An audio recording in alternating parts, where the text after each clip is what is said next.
Queremos saludar a la familia Guevara que está con nosotros esta mañana, es una bendición. Nosotros estamos terminando hoy, hemos cantado bastante, lo cual quiere decir que sí es proporcional el tiempo que han cantado, al tiempo que van a escuchar la palabra. Hemos estado durante un par de meses ya, hoy terminamos nuestra serie en Colosenses y decíamos que el tema general, lo principal de la carta de Pablo a los Colosenses es Jesucristo es suficiente. Y hoy vamos a terminar el texto con el subtema Jesús es suficiente en la vida diaria. Para los que no han estado o no recuerdan, decíamos que Pablo estaba preso en Roma y desde allí escribió 4 cartas que son conocidas como las cartas de la prisión, que son Efesios, Filipenses, Colosenses y Filemón. Decíamos que Colosas, que es a la ciudad a la que está dirigida la carta, era un pueblo pequeño de Asia Menor, en la actual Turquía, que producía lana teñida, que fue destruida por un terremoto que azotó esa región, ese valle, en alrededor del año 61 o 62 después de Cristo. Decíamos que Pablo no fundó, que se cree que él no fundó, no estableció esa iglesia, sino Epafras, que es mencionada en esta carta, y que existía una amenaza que enfrentaba esta iglesia, esos falsos maestros que querían introducir elementos sincréticos. Hemos dicho que el sincretismo es la mezcla de creencias, sobre todo filosóficas y religiosas, que se van como enredando y formando un pensamiento extraño que desvía la mente y el corazón de la palabra de Dios, sobre todo que desvían la mirada de Jesús. Estos falsos maestros, de alguna manera, al mezclar ideas, ya fuera de los griegos o de los judaizantes, ellos apuntaban casi siempre a que Jesús no era suficiente. Había que hacer algo más. Había que hacer obras, había que celebrar rituales, había que celebrar fiestas, había que tener algún tipo de, iba a decir contacto del tercer tipo, pero no era ese contacto. Apuntaban a que tenía que haber como un elemento misterioso que solo algunos podían lograr obtener o conseguir para poder conocer a Dios.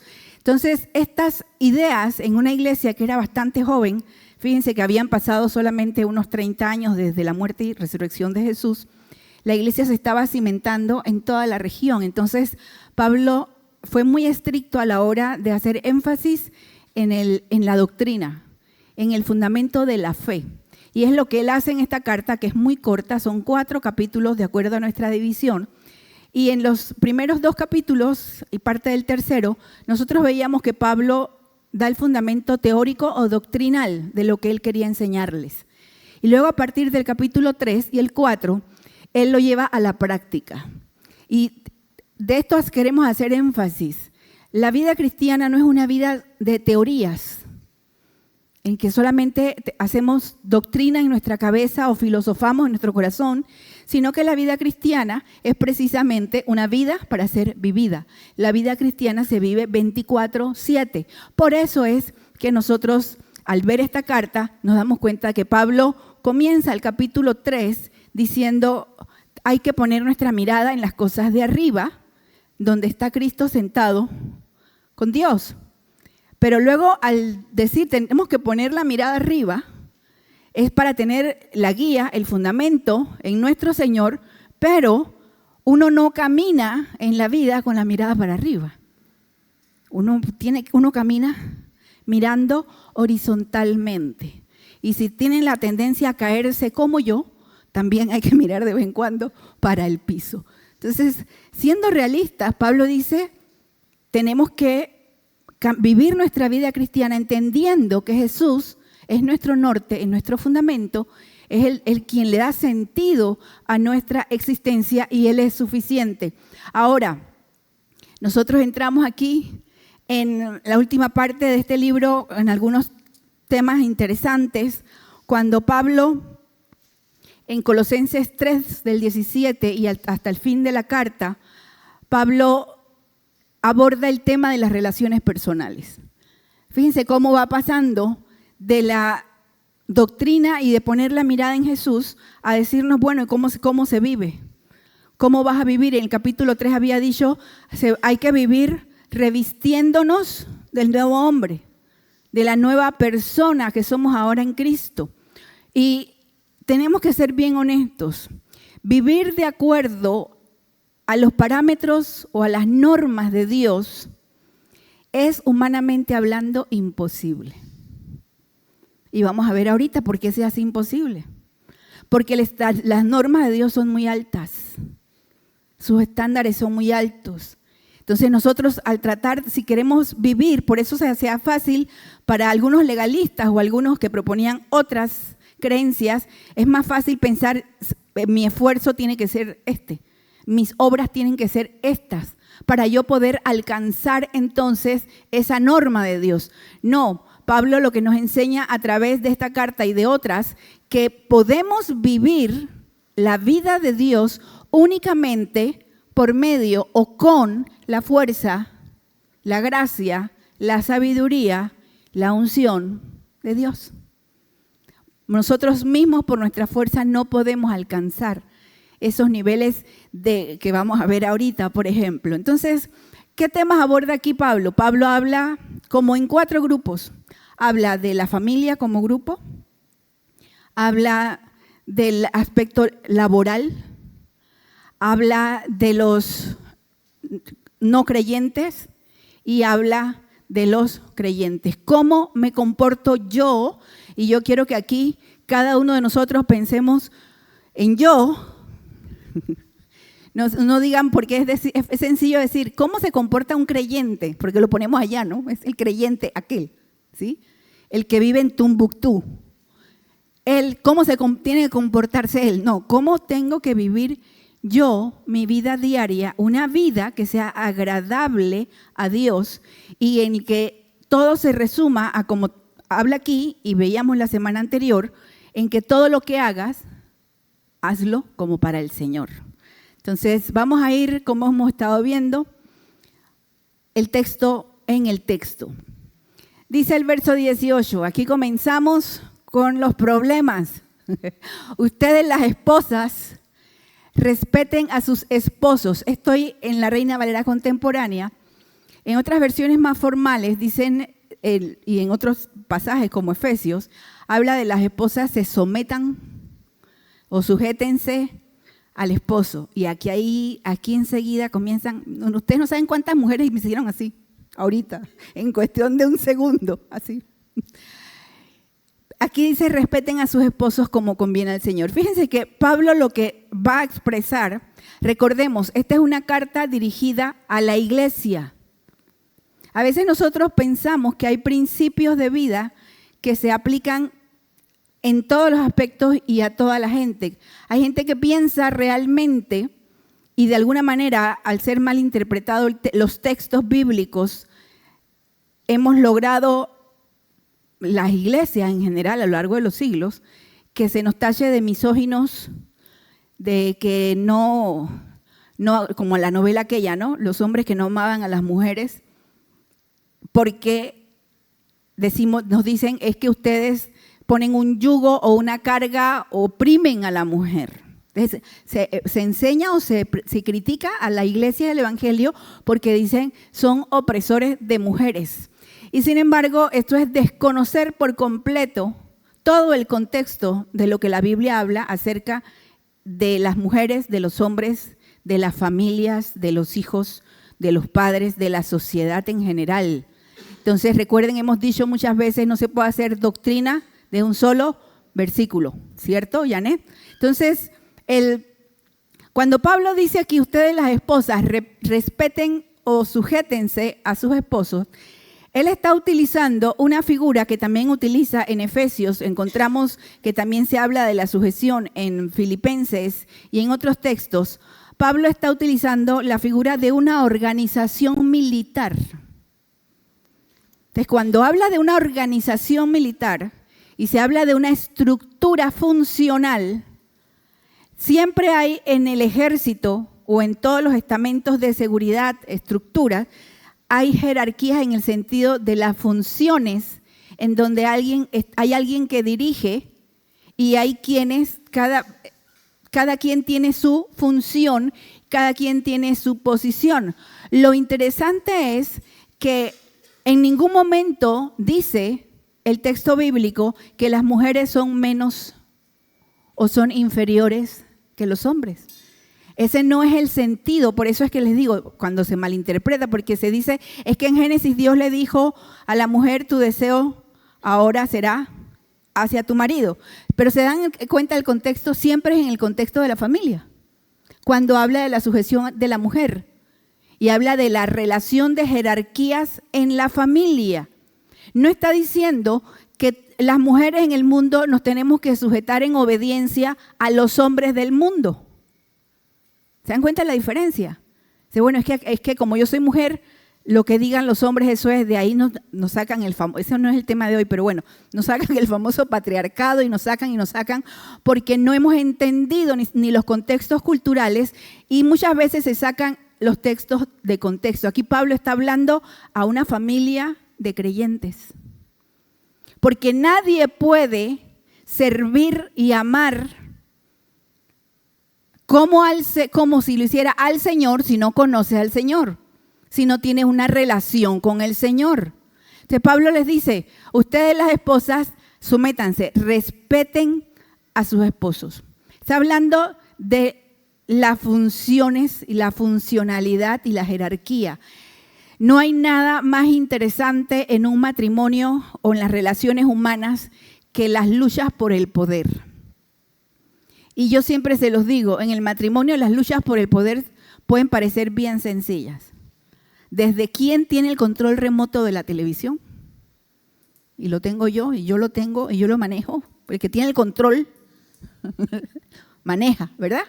Hasta quién maneja las finanzas, quién toma las decisiones, y como se distorsiona este texto, se da la idea de que la mujer tiene que hacerle caso, el hombre manda en cualquier circunstancia, como sea, y tú me obedeces porque tú eres mi esposa, y la Biblia dice que tú me obedeces. Y aquí entonces las luchas, ¿por qué hay luchas por el poder en las uniones más sencillas como las nucleares que son el matrimonio? Porque los seres humanos somos así, no nos gusta que nos manden, nadie. Desde chiquitos somos así, no nos gusta que nos manden. Y luchamos, ahí está nuestro sentido de alguna manera de autonomía y de rebeldía individual que no nos gustan. Entonces, cuando Pablo está estableciendo y está hablando del orden de Dios para la familia, está diciendo, en el orden de que Dios diseñó, hay un orden en el que no está hablando de la importancia de la persona, ni de si uno es inferior o superior, sino que está hablando del funcionamiento de la casa, el funcionamiento del hogar, en el que Dios ha puesto, eso no es invento del patriarcado, en la familia Dios ha puesto al hombre como la autoridad en la casa. Ahora bien, yo quiero que vayamos a un texto para que lo puedan anotar allí en 1 Corintios, capítulo 10. Nosotros nos encontramos capítulo 11, nos encontramos el mismo sentido de jerarquía. Cuando dice Pablo 11, el verso 3, dice, pero quiero que sepan que Cristo es la cabeza de todo hombre y que el hombre es la cabeza de la mujer y que Dios es la cabeza de Cristo. Entonces cuando uno dice, un momentito, Dios es la cabeza de Cristo, ¿quiere decir que el Padre es superior a Jesús? Cuando la Biblia nos enseña que Jesús es Dios y que son iguales, ¿se dan cuenta? Son iguales. Pero lo que está diciendo es, luego Filipenses lo aclara, que Jesús, siendo Dios, cuando se toma la posición humana, dice que Él no tuvo en cuenta el ser igual a Dios, sino que se despojó a sí mismo. Y es aquí donde viene el concepto del respeto o de la sujeción de la esposa al esposo en la familia. La sujeción o el respeto se infiere o se entiende en el texto bíblico como una decisión voluntaria. La mujer voluntariamente decide que va a ver al esposo como la cabeza del hogar. Fíjense que cada matrimonio funciona de manera diferente. Hay matrimonios donde los hombres son muy buenos administradores del dinero. Y hay matrimonios donde los hombres son muy malos administradores del dinero. Y las mujeres son muy buenas. Entonces, si en ese matrimonio se ponen de acuerdo y el manejo de la finanza la administra la mujer, ¿está ella ahí respetando? ¿Está ella fuera de sujeción? No. Porque allá hay un acuerdo. Y lo que Pablo está diciendo, esposas, respeten a sus esposos. Tomen la determinación de voluntariamente caminar juntos, entendiendo que Dios lo ha puesto como la cabeza. Pero fíjense que aquí hay una coma. Y dice, como conviene en el Señor. Aquí llega a la misma limitante cuando la Biblia nos enseña en Romanos que nosotros tenemos que sujetarnos y obedecer a nuestras autoridades. Tenemos que obedecer a las autoridades civiles del gobierno. Pero si la autoridad civil, el gobierno, me manda a negar a Cristo, me manda a desobedecer a Dios, me manda a ir en contra de la ética de la palabra de Dios, ¿estoy yo llamado a obedecer a quién? ¿A Dios o a los hombres? Ahí es donde viene, por eso cuando uno dice, uy, qué lío tiene la mujer que tiene que sujetarse y que tiene que respetar al esposo, hay que entender que sí es una carga muy grande porque la esposa tiene que decidir voluntariamente, voy a seguir, voy a respetar a mi esposo, voy a seguirlo en las decisiones que toma. Pero también está el límite de cuando el esposo pretende imponer algún tipo de comportamiento o de situación que va en contra de lo que conviene en el Señor. Y es allí donde la esposa tiene que decir, momentito, o como diríamos, wait a minute, momentito, ¿qué estás hablando tú? Segundo, dice, ustedes los esposos, si para las esposas es difícil, cuando dice respeten a sus esposos o sujétense a sus esposos, no crean que para los esposos es más fácil. Porque dice, ustedes los esposos amen a sus esposas y no las traten con dureza. Y es aquí donde nosotros nos encontramos con los conceptos distorsionados que tenemos y leemos la Escritura o no entendemos la diferencia entre Dios y el ser humano. Porque cuando nosotros leemos amén, nosotros tenemos un sentido único del amor. Nosotros entendemos el amor como el amor es romántico o es erótico. Y el amor es romántico. Y está cuando estoy hablando de la pareja, hombre, mujer. Pero dice, bueno, está el amor a los hijos. En nuestros idiomas, como en el inglés o en el español, nosotros tenemos una sola palabra para decir amor.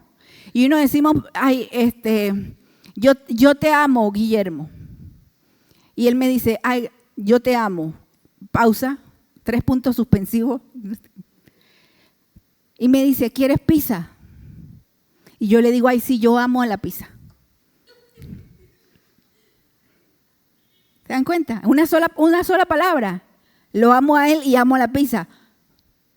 De la misma manera, es como nosotros entendemos el concepto del amor, algo que me gusta mucho, algo que yo quiero mucho, algo que me gratifica a mí, algo que me hace sentir bien, pero el amor del que habla aquí utiliza otra palabra. En griego hay varias palabras para definir amor. Y aquí utiliza la palabra ágape o agapao. Y la palabra ágape habla de un amor que no tiene que ver con lo romántico, que no tiene que ver con las condiciones que se están viviendo, no tiene que ver con que si me satisface a mí, me agrada a mí, me hace feliz a mí. Y yo esto lo digo muchas veces cuando hemos estado en consejería o en terapia o whatever, o en conferencias y la gente me dice, es que yo estoy buscando, quiero casarme porque estoy buscando a alguien que me haga feliz. Ahí vas mal. Ahí vas mal. ¿Es malo querer ser feliz? No, no es malo querer ser feliz. El problema es que estamos apuntando de manera incorrecta al blanco. Porque el amor verdadero, el amor que enseña Dios, no tiene que ver tanto con lo romántico y lo que me agrada a mí o que me hace feliz, sino en lo sacrificial, en una decisión de que aunque esto no me hace feliz, pero a ti te hace feliz, vamos a hacerlo. Vamos a vivirlo. Aquí por eso es tan duro para los esposos la directriz como lo es para las esposas. Porque en Filipenses y en Efesios le dice, maridos, amen a las mujeres así como Cristo amó a la iglesia de manera sacrificial. El amor ágape es un amor sacrificial, es tomar la decisión de que tú eres más importante, que tus necesidades importan más. A veces uno ve que a los padres les es más fácil tener este tipo de amor con los hijos, porque uno dice, hay padres o hay madres que son capaces de sacrificar cualquier cosa. Dejan de comer para que sus hijos coman. Dejan de comprar ropa para que sus hijos tengan ropa. Y uno dice, es más fácil entenderlo así. Bueno, ahora lleve ese amor sacrificial a la relación de pareja. Y fíjense que dice, además, no las traten con dureza. En otras versiones dicen, no seas áspero. Pedro dice, trata a la mujer como un vaso frágil. Y es aquí donde vienen, entonces se levantan las voces, pero es que las mujeres no somos frágiles. Las mujeres somos empoderadas, poderosas.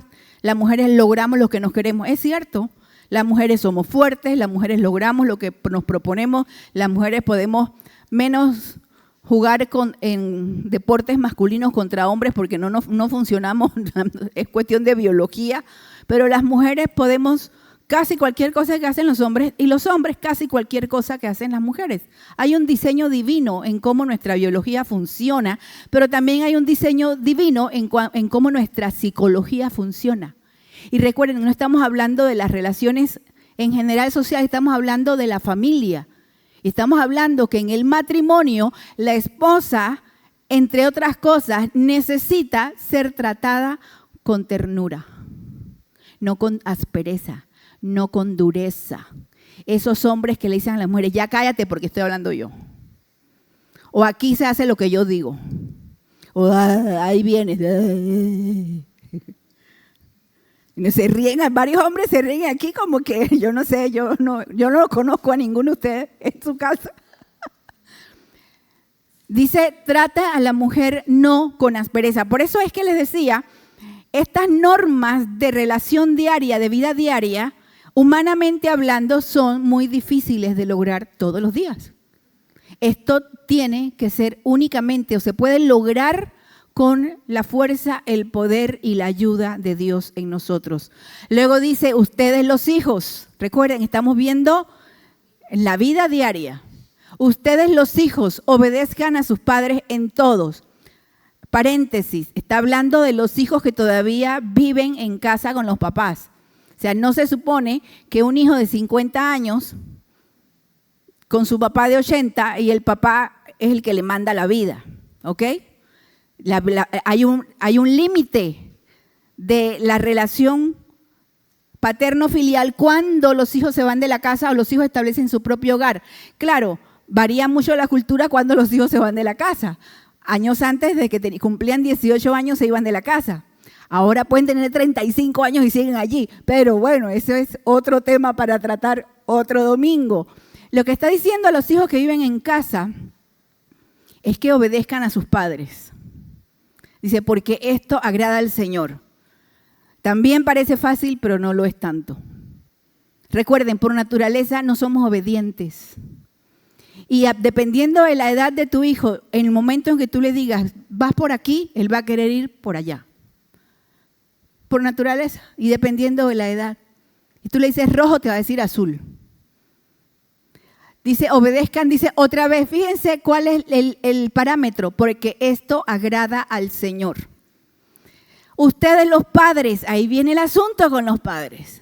No exasperen a sus hijos para que no se desalienten. Efesios dice, no provoquen a sus hijos a ira.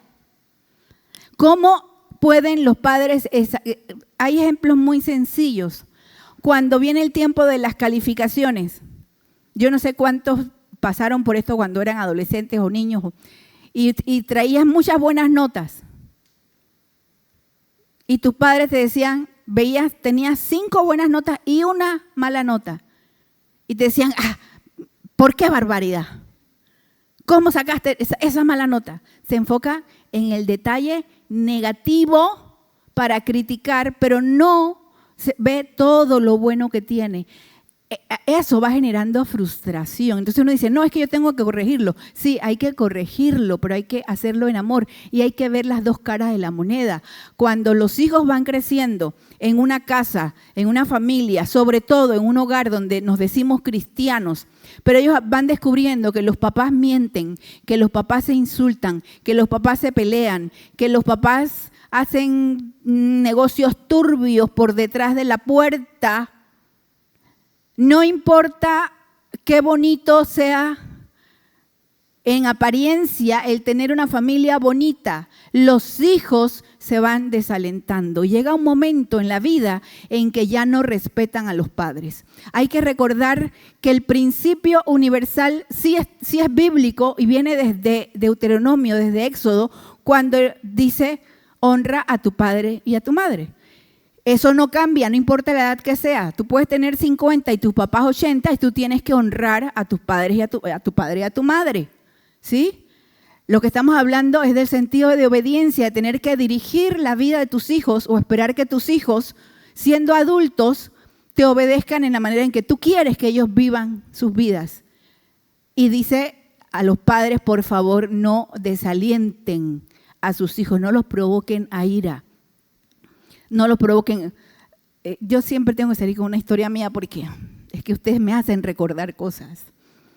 Yo recuerdo cuando cumplí 15 años, menos mal que mi papá ya se murió porque no me puede oír decir, contar esta historia. Cuando yo cumplí 15 años, no me hicieron una gran fiesta, no éramos de grandes fiestas, pero sí una reunión en casa con amigos, hermanos de la iglesia. Entonces mi mamá me hacía ropa. Ustedes veían, ¿no? Las mujeres, sí, me van a seguir por ahí, que se cosía con patrones, que uno compraba los patrones y todo. Mi mamá me hacía mucha ropa con patrones. A veces no me la cosía bien y se me iba despegando, en medio oculto se me iba zafándola, pero bueno, esa es otra historia. Y para esa ocasión del 15 años mi mamá me hizo un vestido. Estaban de moda los vestidos estos que eran como con ruchas y se bajaba aquí. Y se ponía así el escote como aquí así. Y a mí se me ocurre ponérmelo de un solo lado. Así, me saqué la manga por acá y me quedó así. Como reina de belleza. Así. Y voy yo toda emocionada y le digo, papá, ¿cómo me veo? Papá me miró. Ridícula. Y yo, como la pantera rosa, regresé a mi atuendo original y uno parece que uno dice, pero fue un comentario sin importancia. Sí, pero desde ese momento yo fui muy consciente o muy pendiente de cómo me veía. Padres, no desalienten a sus hijos. Hubiera sido diferente que me dijera, te quedaba mejor de la otra manera. ¿Se dan cuenta? Es lo mismo a decirme una sola palabrita. Cuando ya yo salía a veces vestida, yo me decía, ¿estaré ridícula? ¿Me veré ridícula? Padres, no exasperen a sus hijos. Yo amé mucho a mi papá. Sigue diciendo, ustedes los siervos, y aquí tenemos que contextualizar el texto, los siervos obedezcan en todo a sus amos terrenales, no solo cuando los ven como si quisieran agradar a sus semejantes, sino con sinceridad de corazón por temor a Dios. Ubiquémonos en el contexto cultural. En el tiempo en que Pablo escribe a los colosenses, todavía se practicaba en Roma la esclavitud. Y cuando él habla de este tipo de siervos, se ve más en el texto, en el original, está hablando de aquellos siervos que decidían, eso también lo explica en la Biblia, había siervos que llegaba un momento en que cuando les tocaba la libertad, ellos decidían no optar por la libertad, sino seguir voluntariamente sirviendo. Nosotros hoy no tenemos, porque la gente dice, pero ¿cómo es posible que Pablo no peleó contra la esclavitud? ¿Por qué no les dijo más bien, no sean esclavos? Cuando ustedes lean Filemón van a ver el contexto de cómo era el pensamiento de Pablo con respecto a la esclavitud, sobre todo para aquellos que ya estaban en Cristo. Pero lo que Pablo su labor no era incitar a una rebelión política, ni social, ni cultural, ni llamarlos a las armas, que no tenían armas, ni llamarlos. Él estaba para predicar el evangelio y para fundamentar la iglesia. Recuerden, Jesús dijo, mi reino no es de este mundo. Nosotros podemos tener una influencia en lo político y en las esferas en que nos toca tener una labor. Estoy aprovechando que tengo aquí a Moisés. Moisés es decano, ¿verdad? Decano de la Facultad de Bellas Artes, que no conoces, el hermano del pastor Daniel, de la Facultad de Bellas Artes de la Universidad de Panamá. Por eso el gancho de que nos faltan músicos no fue tan... Él tiene una responsabilidad dentro de su área que tiene que ver hasta con las políticas de la universidad. Y eso se entiende. Y él ahí puede hacer ser una influencia positiva para la educación y la cultura de este país. Pero es muy diferente a que él diga, bueno, ahora todos los profesores vamos a ir a tirarle piedras al rector porque como decano puedo ejercer influencia para que hagamos. No, esa no es su labor. Y Pablo no estaba llamado a levantar una sedición o a que rompieran filas, a que dejaran, porque primero no era su labor. Segundo, él no tenía cómo promover ese tipo de situaciones. Tercero, si se levantaban, ¿qué iba a hacer Pablo con toda esa gente? ¿Se dan cuenta? Entonces, es muy fácil uno desde acá, 2000 años después, en un contexto diferente, decir, es que Pablo debió haber hablado en contra de la esclavitud. Nos perdemos en los detalles porque no conocemos el contexto cultural. ¿Esto cómo lo podemos aplicar entonces si no tenemos ahora esclavitud? Estamos hablando del contexto laboral. Y estamos hablando de que los creyentes como trabajadores, como empleados en X, no importa en qué tipo de labor estés como empleados, los creyentes estamos llamados a ser los mejores trabajadores. ¿Por qué? Porque dice, tenemos que servir con sinceridad de corazón por temor a Dios. Nosotros podemos hacer la diferencia en nuestro lugar de trabajo si hacemos nuestro trabajo con excelencia. Nosotros tenemos el ejemplo de Daniel en la Biblia, el ejemplo de José en la Biblia, que en donde los pusieron, ellos cumplieron su labor con excelencia. No vivían o quejándose o sacando provecho, no se llevaban los lápices para la casa de la oficina. No se gastaban toda la tinta de la impresora de la oficina sacando los trabajos de la escuela de los hijos. Bueno, yo no creo que Daniel tuviera impresora, pero si hubiera tenido. ¿Por qué? Porque el creyente, fíjense cómo es una relación. Como yo tengo una relación con Dios, como Cristo ha sido suficiente en mi vida para perdonarme, para salvarme, para sostenerme, para eliminar de mi vida la condenación, para prometerme vida eterna, ¿cómo yo estoy llamado a vivir mi vida diaria? Estoy llamado a vivir creyendo que ese Jesús que fue suficiente para salvarme en lo espiritual, es suficiente para ayudarme en mi vida diaria. Él es suficiente. Nosotros como trabajadores debemos ser los mejores, los más puntuales, los que seamos responsables con la parte que nos toca. Nosotros no debemos ser los que en el trabajo murmuramos contra murmuramos, le ponemos zancadilla, participamos en contra. Nosotros Tenemos que ser los mejores trabajadores, pero no solo los trabajadores debemos ser los mejores.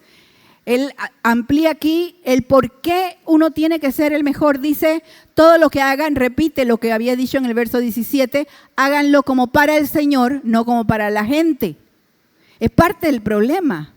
El problema de nuestra sociedad es cuando estamos buscando la aprobación, el aplauso y el encajar. ¿Cuántos de ustedes están farmeando aura? ¿Están farmeando aura? No, no están farmeando aura. No.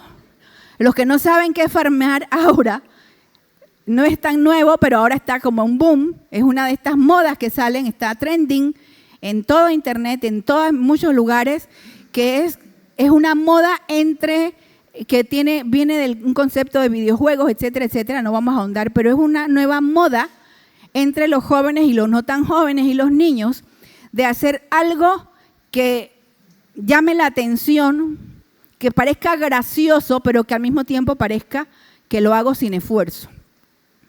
Entonces, de repente es como pasa, hay uno muy famoso que están pasando la cámara y cuando pasa por donde una niña, la niña ella farmeó aura. Sí, estamos viviendo en ese tiempo. Y ahora hay competencias en las calles entre los jóvenes que dicen, bueno, ¿quién farmea mejor? ¿Quién hace algo más impactante? Y hacen algunas o maromas o caras o lo que usted se imagine. ¿Por qué? Porque la necesidad, mientras más vacío el corazón del ser humano, más necesita llenarlo con algo que sea externo. Y lo externo es conseguir la atención y la aprobación de la sociedad donde se vive. Es tan sencillo como eso. Entonces, cuando nosotros en Cristo entendemos que no vivimos o funcionamos para la gente, no farmeamos aura para la gente, sino que nosotros vivimos y hacemos para el Señor, entonces vamos a entender que Él ya ha preparado para nosotros la recompensa.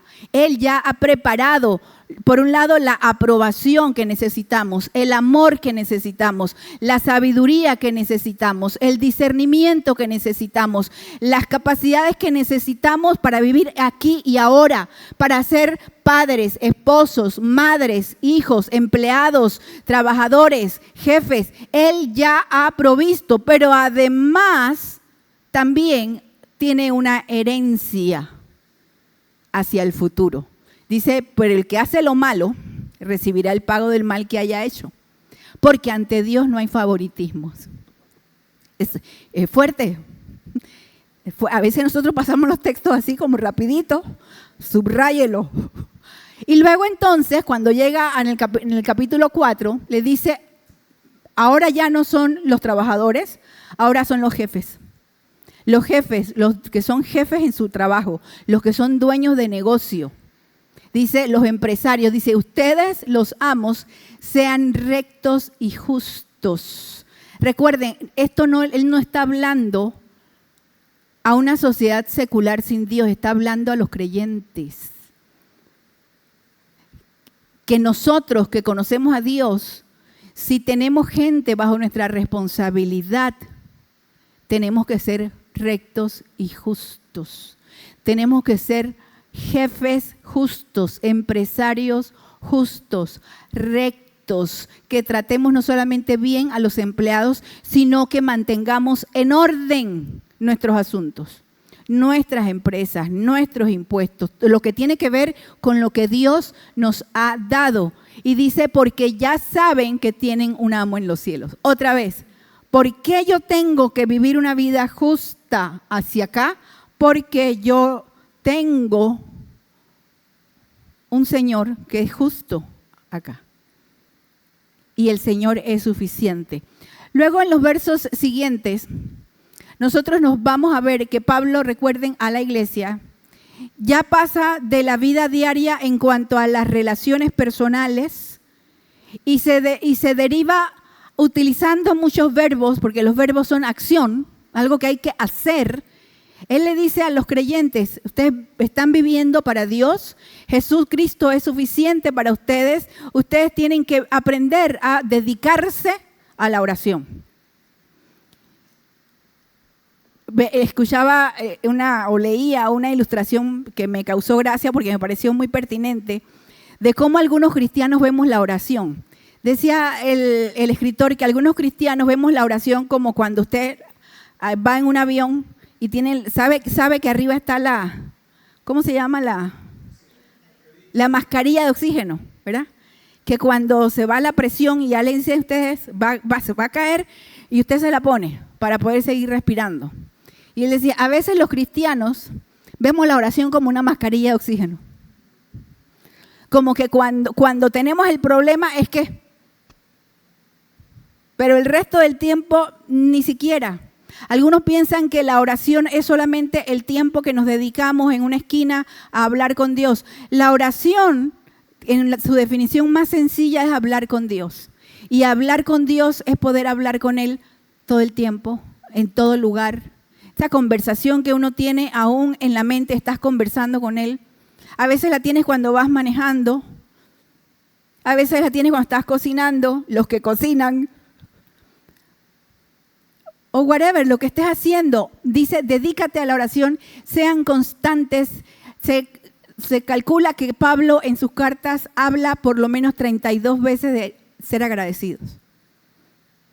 O sea, el énfasis en ser agradecidos con Dios. Pablo estaba en el libro de los Hechos, lo encontramos pasando cerca de un naufragio. Hechos creo que es 27, está cerca de un naufragio. El barco se va a perder, ya el Señor le había dicho, se va a perder el barco, pero ustedes van a estar vivos. Y llega un momento en que en lo más fiero de la tormenta, Pablo saca comida, pan, y le dice a los tripulantes, y comienza a repartir pan y le dice, hay que comer, tenemos que tener fuerzas porque ustedes están cansados de estar con la lucha contra el naufragio todo el día, toda la noche, tienen que comer. Y dice que partió el pan y dio gracias. Usted se ha visto usted en medio de una tormenta, de un naufragio, de un problema, detenerse en medio de la crisis, en medio del dolor, en medio del llanto, en medio de la ausencia, en medio de que no hay fondos, de que tiene una crisis económica, crisis del tipo que sea, y usted se detiene para decirle, Señor, te doy gracias. Eso habla de la fuerza de tu relación con Dios y de tu seguridad de que tu provisión viene de Él y que Él tiene cuidado de ti. Dice, dedíquense a la oración, a las acciones de gracias. Dice, oren también, otra vez, por Pablo. Fíjense, Pablo comienza la carta diciendo, yo siempre oro por ustedes. ¿Cómo la va a terminar? Diciendo, ustedes por favor también oren por mí. Nosotros tenemos que orar por nuestros pastores, por los misioneros, por las personas que están predicando, evangelistas en todo el mundo. Tenemos que orar. Fíjense, ¿para qué pide Pablo? Que Dios abra las puertas para que él pueda predicar la palabra, para que pueda dar a conocer a Jesús, para que pueda proclamarlo como debe hacerlo. Oren, ustedes oren para que sus pastores no resbalen, para que sus pastores no se desanimen, para que los misioneros sean guardados, para que los misioneros reciban provisión, para que puedan, en los momentos de soledad, alguien extienda su mano y sea compañía. Oremos, dicen, dedíquense a la oración, oren por mí, dice. Y luego otra vez, verbos, compórtense sabiamente ahora ¿con quién? Dice, con los no creyentes. O sea, vemos cómo Pablo incluye a todas las categorías de las relaciones personales. Y él dice, sean sabios con los no creyentes. Hay que ser prudentes con las personas que no conocen al Señor. Primero tenemos que dar buen testimonio. Segundo, nosotros no podemos estarlo condenando con nuestra boca. O sea, la gente te encuentras con imagínate que tú por alguna casualidad, de esas que pasan a veces, te encuentras con una persona que tú conoces que no es creyente y lo descubres haciendo algo que no debe hacer. ¿qué vas a hacer? Te estoy viendo. ¿O vas a ser prudente y vas a guardar silencio? Si te llega, vas a orar por esa persona, pero no la vas a destruir. Hay que ser sabios con los no creyentes. Aprovechen bien el tiempo. En el contexto aquí es, expriman el tiempo. Ustedes se dieron cuenta de lo rápido que se fue agosto. Y va a ser, cada vez la sensación va a ser más rápida de cómo se va el tiempo. Redimen, procuren que su conversación siempre sea agradable y de buen gusto. Agradable veíamos que él decía antes, nada de palabras groseras, nada de palabras obscenas, nada de chistes de doble sentido, nada de gritería, dice cuando escribe a los Efesios. Sea una conversación agradable y de buen gusto para que den a cada uno la respuesta debida. Aun cuando uno está defendiendo su fe, uno tiene que tener buen gusto. Tú no vas a defender tu fe atacando la fe de otro. No tiene sentido. Habla de tu fe de manera prudente, sabia y con buen gusto. Luego habla de las personas que estaban con él. A Tíquico lo menciona, también lo menciona en Hechos, capítulo 20. Él está enviando esta carta con Tíquico. Dice, y él les va a contar para que su corazón sea reanimado, porque imagínense la preocupación de saber que Pablo estaba preso. Lo acompaña Onésimo, y que ustedes encontrarán la historia de Onésimo en la carta a Filemón. Luego les manda saludos de las personas que estaban con él y los encomienda, dice, reciban a estos también.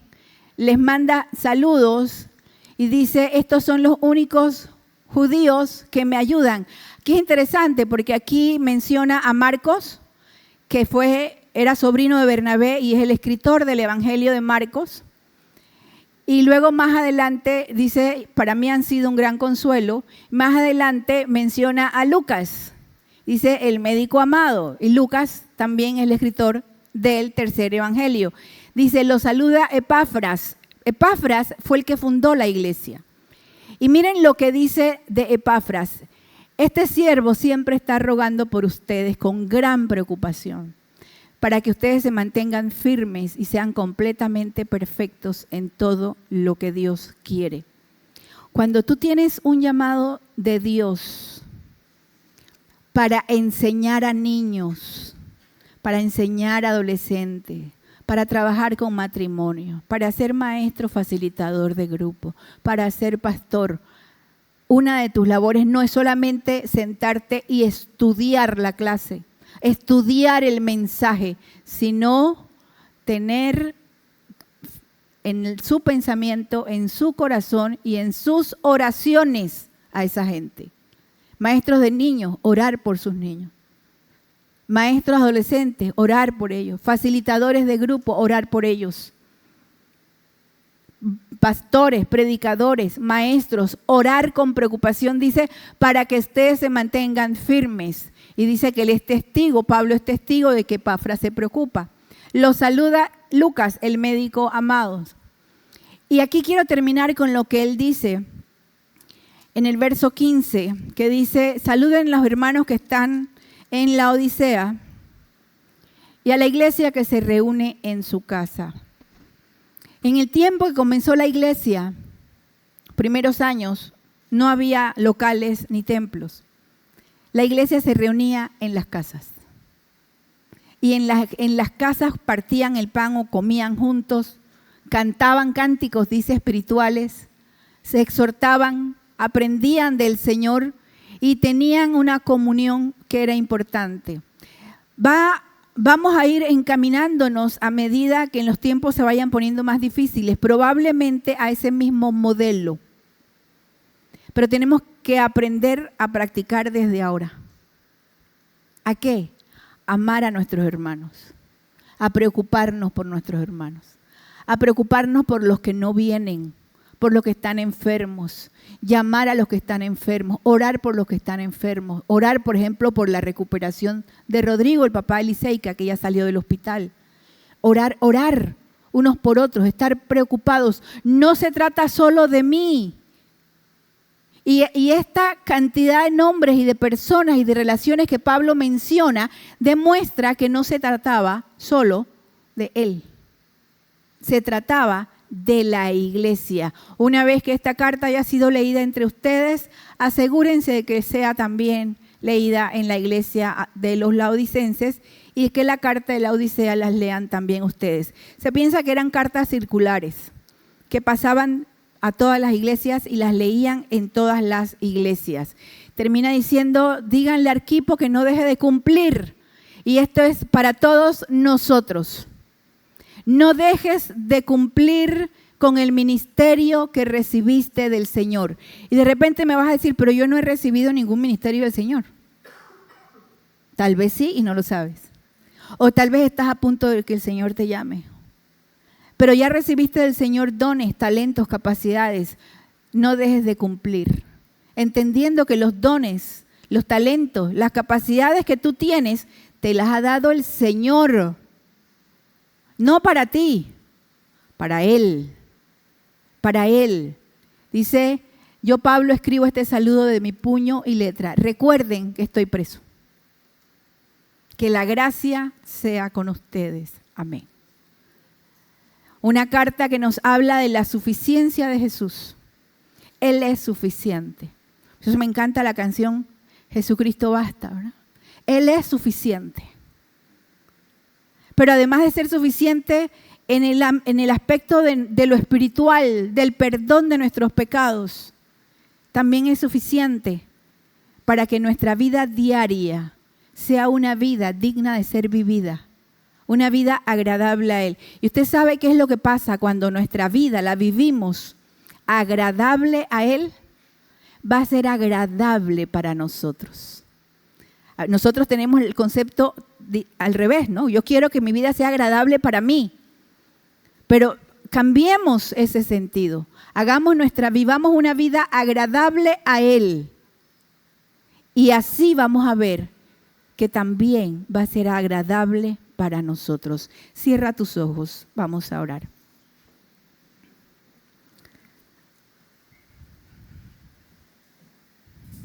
Yo quiero invitarte ahí donde estás, que tengas un momento de oración.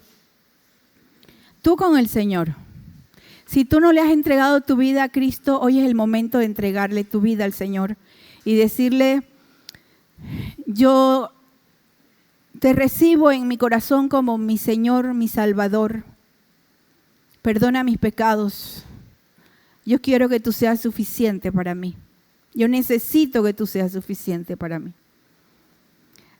Pero si ya conoces al Señor, si ya tienes una relación con Él, yo quiero invitarte a que oremos juntos para pedirle al Señor que nosotros podamos, primero que aprendamos, que amemos, que tengamos la intención y el deseo de vivir para Él, de tener una vida agradable a Él, de tratar en primer lugar a los de nuestra casa, a nuestra familia, como Él quiere que nosotros lo hagamos. No pensando de manera egoísta en lo que a mí me gustaría o que se haga mi voluntad, sino que yo pueda ser una persona que haga la diferencia en mi casa, comenzando en mi casa, pero también, Señor, en mi lugar de trabajo. Dile, Señor, yo quiero agradarte en mi lugar de trabajo. Quiero ser una persona, el mejor trabajador. Quiero ser esa persona en que puedan confiar, que se vea como un ejemplo sin orgullo, pero que pueda, por medio de mi testimonio, ver que tu nombre sea glorificado.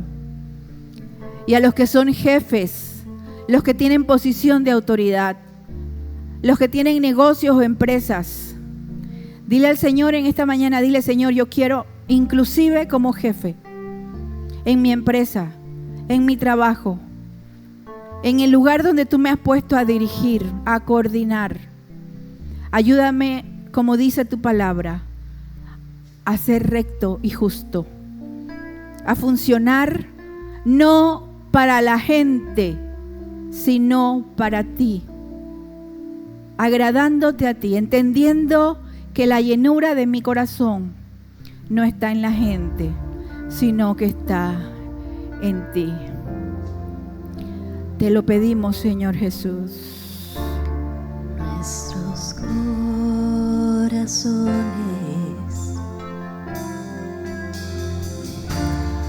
Insaciables